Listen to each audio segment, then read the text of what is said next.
Assalamualaikum warahmatullahi wabarakatuh. Bertemu kembali di Kak Yatno Bintang. Kali ini kita akan membahas pendidikan itu sistem. Pendidikan itu sistem. Dalam pendidikan terdapat berbagai komponen. Saya ulang, berbagai komponen yang saling berhubungan secara teratur. Saling berhubungan secara teratur dan sinergis dalam proses didik untuk mencapai tujuan pendidikan. Kata kuncinya adalah komponen. Lalu berhubungan, teratur, sinergis, saling mendukung satu yang lain untuk mencapai tujuan. Kita lihat gambar sepeda. Ini adalah gabungan antar komponen yang saling berhubungan dan sinergis untuk mencapai tujuan, yaitu bentuk sepeda.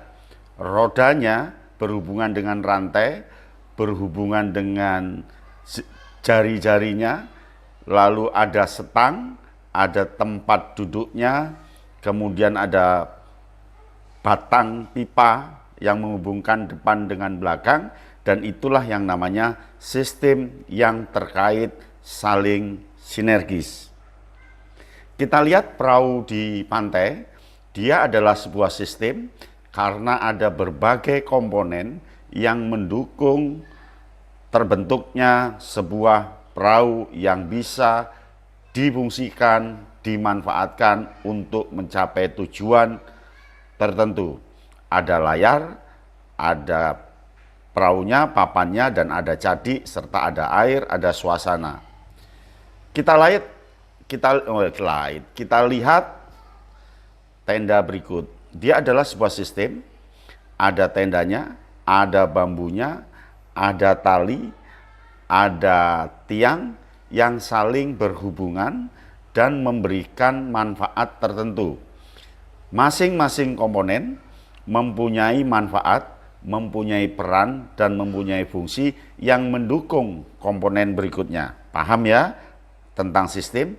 Berarti kalau pendidikan itu sistem, artinya sistem yang berada dalam sebuah pendidikan. Jadi pendidikan itu tidak akan bisa berjalan kalau sistemnya tidak terkait. Kita lihat, dalam pendidikan ada input atau masukan, proses, ada output, kemudian ada dampak.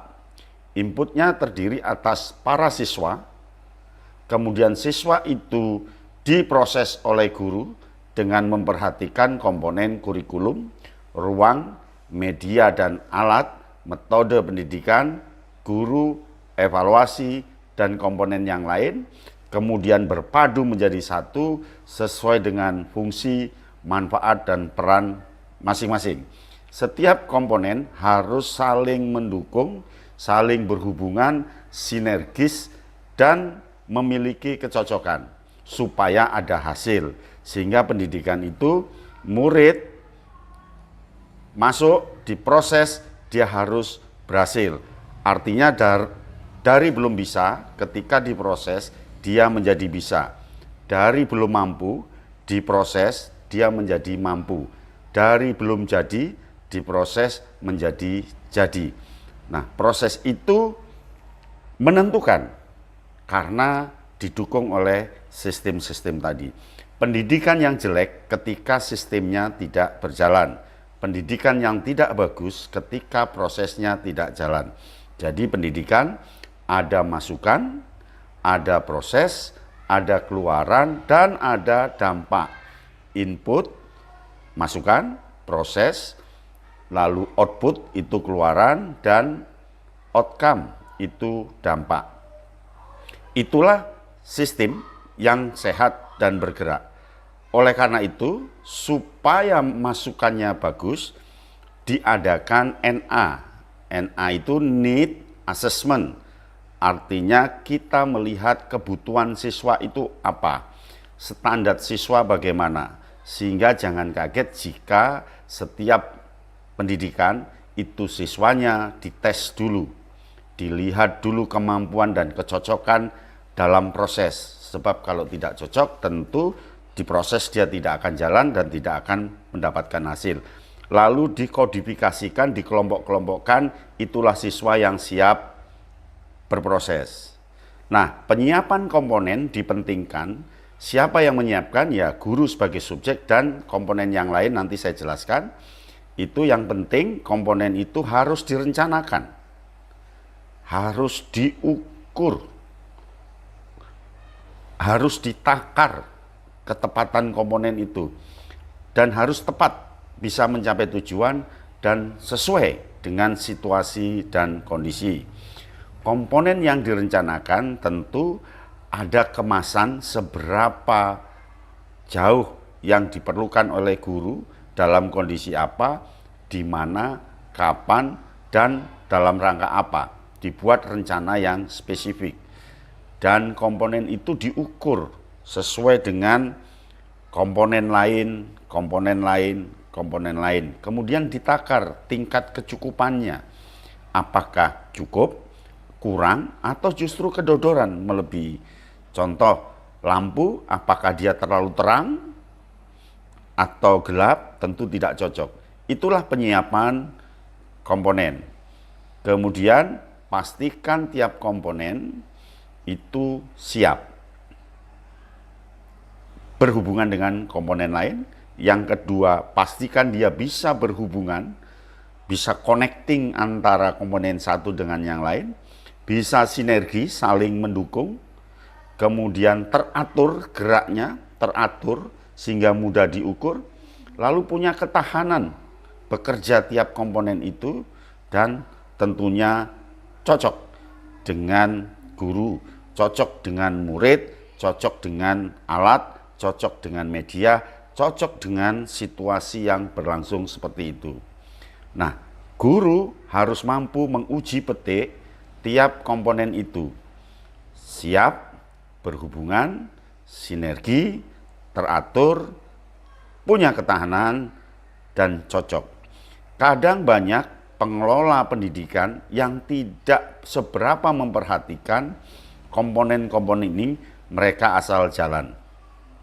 Dengan begitu, proses yang di awal tadi sudah saya jelaskan dapat berjalan dengan bagus. Jadi kalau anak masuk nilainya 6, ketika berproses dikelola oleh guru yang hebat, komponennya tepat, komponennya sesuai, tentu nilainya tidak boleh 6. Kalau tetap nilainya 6, tidak terjadi perubahan. Yang penting proses itu harus bagus sehingga nanti terjadi perubahan dan berdampak. Pendidikan sebagai sistem adalah pendidikan yang diharapkan mampu melakukan peningkatan dan penguatan hasil, mampu bersifat prestatif terhadap siswanya dan prosesnya, dan tentunya berdampak bagi siapapun, bagi murid dan sebagainya. Lalu ada kepercayaan orang tua dan masyarakat yang percaya terhadap pendidikan itu, kemudian dia punya keunggulan dibanding sekolah-sekolah lain, serta dia punya tingkat fungsional yang bagus. Itulah sistem yang bagus. Tiap sekolah tentu ada sistem yang rusak, ada sistem yang gagal, dan tentu ada sistem yang sehat. Sehingga itulah dikatakan ada sekolah yang favorit, ada sekolah yang digemari oleh masyarakat, dan ada sekolah yang reputasinya bagus, great, bahkan dia bisa tingkat internasional. Tetapi sebaliknya, karena ada sekolah pendidikan yang sistemnya rusak dan tidak diketahui tingkat kerusakannya, jalankan terus, maka sekolah itu gagal dan dijauhi oleh murid dan orang tua. Oleh karena itu, bagaimana kalau komponen ngadat, komponen rusak? Satu, perlu dievaluasi ulang. Apanya yang salah? Yang kedua, komponen itu diperbaiki. Mana yang rusak? Apakah medianya? Apakah suasana yang tidak cocok? Atau gurunya perlu diganti, direkayasa, dikreasikan, dan diinovasi? Siapa yang melakukan itu? Guru, tenaga kependidikan, kepala sekolah, pengawas. Mereka harus duduk bersama-sama mendiskusikan letak ngadatnya di mana, letak rusaknya di mana. Tapi sekarang banyak lembaga pendidikan yang tidak sampai ke sana, dianggapnya komponen itu jalan terus. Padahal komponen itu sudah 30 tahun yang lalu. Gayanya guru mengajar, medianya yang kuno, ruangan yang sudah mau ambruk, ke buku yang tidak bagus, tidak pernah dilihat, tidak pernah dievaluasi, diperbaiki, diganti, direkayasa dan diinovasi. Oke, sampai di sini. Salam Kak Yatno Bintang.